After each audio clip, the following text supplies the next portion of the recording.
Okay, so I'm going to share something with you this morning that's going to probably fill in the blanks for some of you on some pretty significant things, actually.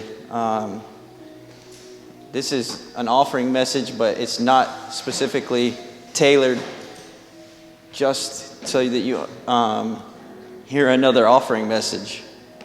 This is so much more significant than probably any other offering message you ever wanted to hear. This actually is probably going to give you the level of understanding that will give you the, not so much conviction, but the desire to want to give and do things for God. This is almost like the epitome of the culmination of all the tithe messages I've ever given, actually. And it's not the end, it's just actually the beginning. So I would say if you pay attention to this, you may receive something that maybe you've been missing in your spiritual walk with God forever, actually. This is pretty heavy. And what it has to do with is understanding the word measure. And I'll read that to you in a second, but I just want to try to start it out with what it says in Hosea 4:6. It says, "For my people are destroyed for lack of knowledge. Because they have rejected knowledge, I will reject them as kings and priests." And that represents kings is on the earth, and that's what, we have dominion over the earth here. But priest also is representing the spiritual realm, so we have dominion over the realm of the spirit also. But because we have rejected knowledge, we don't have access to this power. And I wanted to share with you what it says in Deuteronomy. So just in case you're not really familiar with it, Deuteronomy basically is the beginning of the rules, and Leviticus 2 also has a lot of the rules. But I just want to share with you what it requires of a king right here. Deuteronomy chapter 17 verse 18, it says, "And it shall be the king, when he sitteth upon the throne of his kingdom, that he shall write him a copy of this law." And it's talking about the Bible. He shall write him a copy of this law in a book, out of that which is before the priests and the Levites. So he's saying, take the law of God, and the king, it's his duty to go through it and write it out and break it down. "And it shall be with him, and he shall read therein all the days of his life, that he may learn to fear the Lord his God, to keep all the words of this law and these statutes, to do them. That his heart be not lifted up above his brethren, and that he turn not aside from the commandment to the right hand or to the left, to the end that he may prolong his days in his kingdom, he and his children in the midst of Israel." So you can see, as a king, doesn't that make more sense now to you? My people are destroyed for lack of knowledge. Because they have rejected knowledge, I'll reject them kings and priests. It says it right there. That was the idea of what the king was supposed to do. Even when Solomon became king, God endowed him with this wisdom to govern over his people. And it's explaining that that's what we're supposed to do. We're supposed to break the word of God down so that we can utilize it and use it in every facet of our life. But I'm fixing to share with you something very, very powerful. And if you can get this, it's going to change your whole entire walk, I promise you, with God. It's called understanding measure. Why do we not reap the harvest that we should be based on our giving? That's a question that I think that a lot of people ask themselves. I sow, I tithe, I give, I sacrifice my time, I do these things, I feed the poor, I do these things. But then at the end of the day, you just seems like you're not receiving the harvest. Because we do not perceive the things the way that God does. It is when it comes to offerings.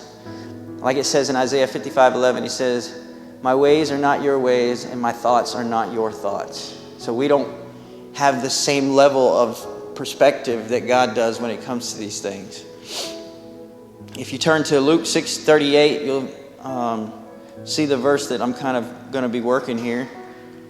And it's never going to look the same to you ever again. This verse is never going to look the same to you.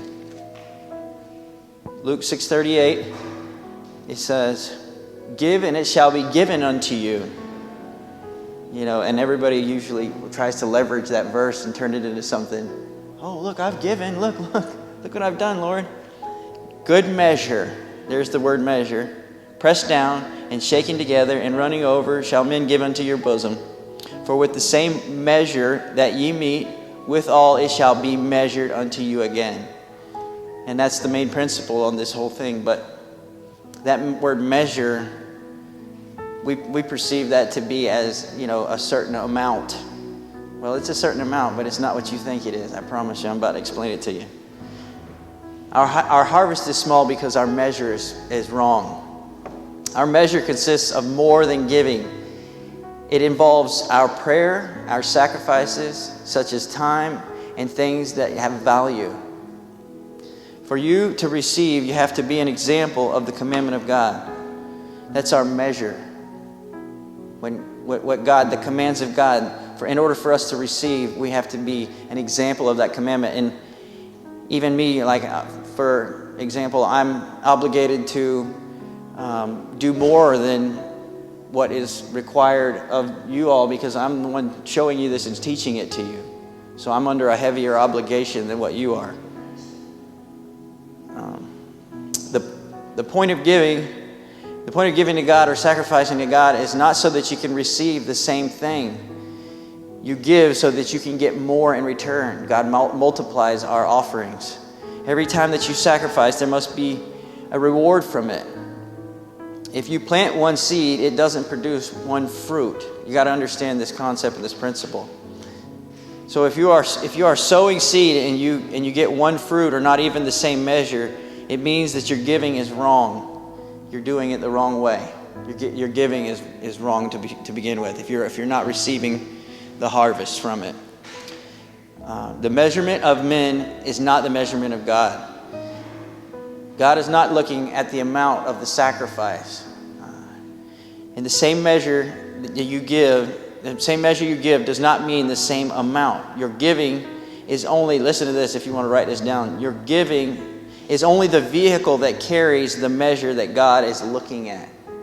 So this measure that we're talking about is only is the heart of the matter. It's the amount is only the way to get there. I'm going to show it to you. Jesus analyzed the measure of the people's giving at the temple, the amount and the measure, because he was sitting there, so don't ever have judgment on a pastor when if he looks at the tithing and offerings, because it's in order to help those individuals in the church, if he's teaching it properly, so that they might give out of the right heart. You see, just like the widow, when he referenced the widow with the 2 mites, Jesus said, today this woman gave more than all of you. So this is going to it'll show you what I'm explaining here. The idea that he gave, the woman gave the last of her everything she had. It's just an example of what this measure is explaining right here. Don't waste your money. I just threw this in because I felt like it was powerful. Don't waste your money if your measure isn't right. What sustains a child of God is the measure that you have presented spiritually to God. Deuteronomy 25:15. I'll just encourage you to turn to it real quick. That way you can kind of go back and look at it again later. And this is really, really important. It's fixing to come together for you. You're going to get it. Okay.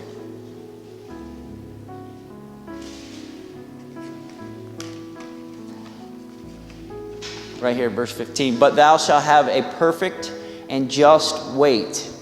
A perfect and just measure shalt thou have, that thy days may be lengthened in the land which the Lord thy God giveth thee. And so what he's identifying right here is, does the sacrifice outweigh the heart? Are your offerings greater than what you are feeling inside, this place of giving? Do you give out of your abundance, or do you give from your heart? And I'm not trying to encourage anyone to give greater measure, because I just told you right before that, don't waste your money if your heart's not right.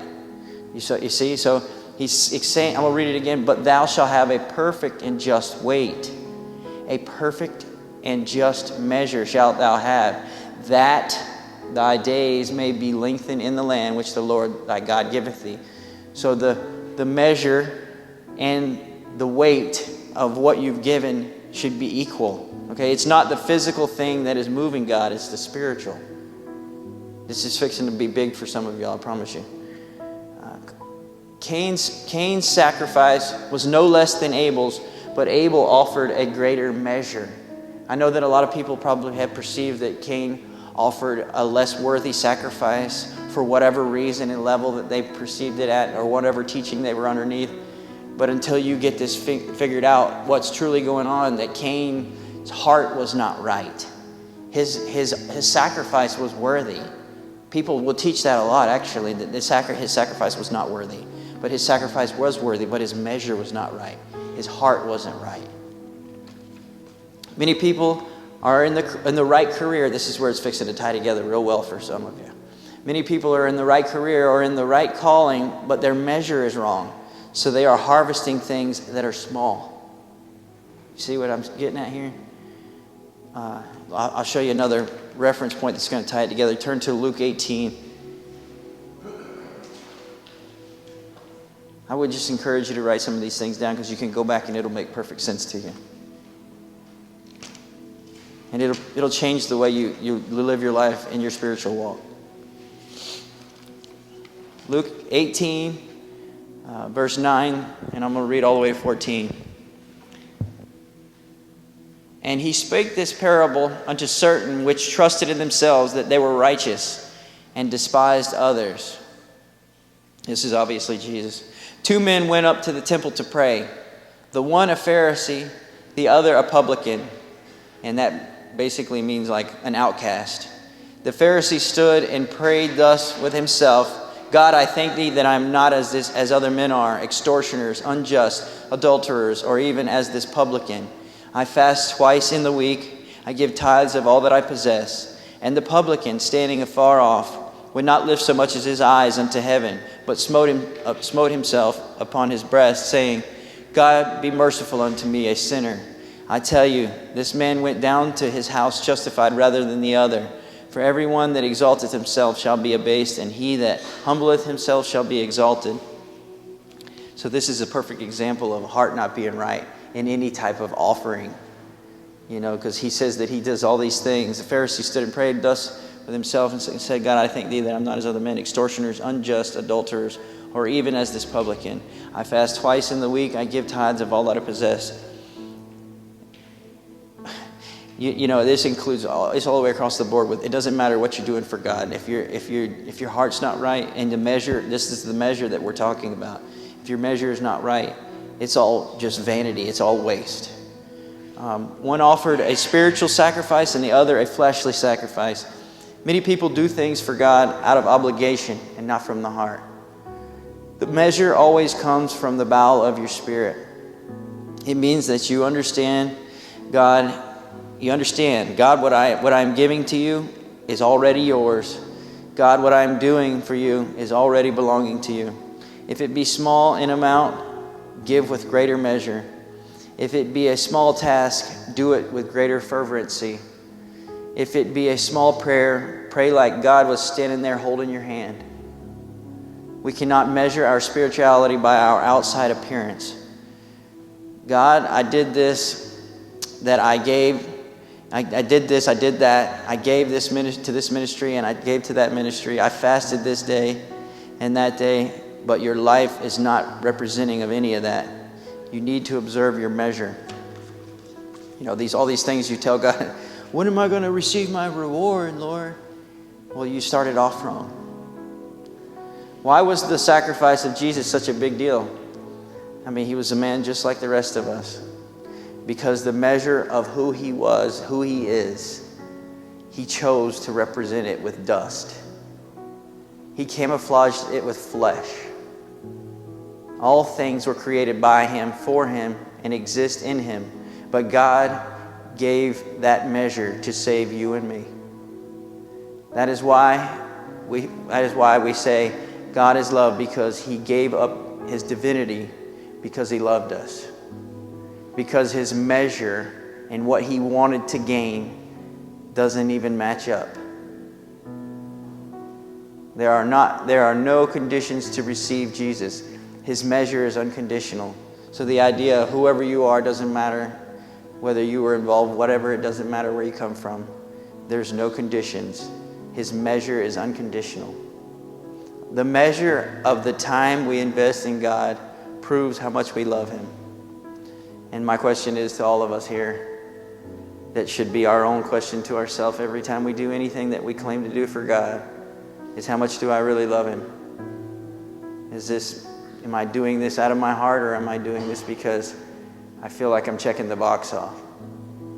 So I just really felt like this would, bless someone, and I just pray that, you could go back and look into it a little further, because the nature of it is so substantial that if you can get this, the Word of God will come alive to you on new levels, and your heart will be forever changed.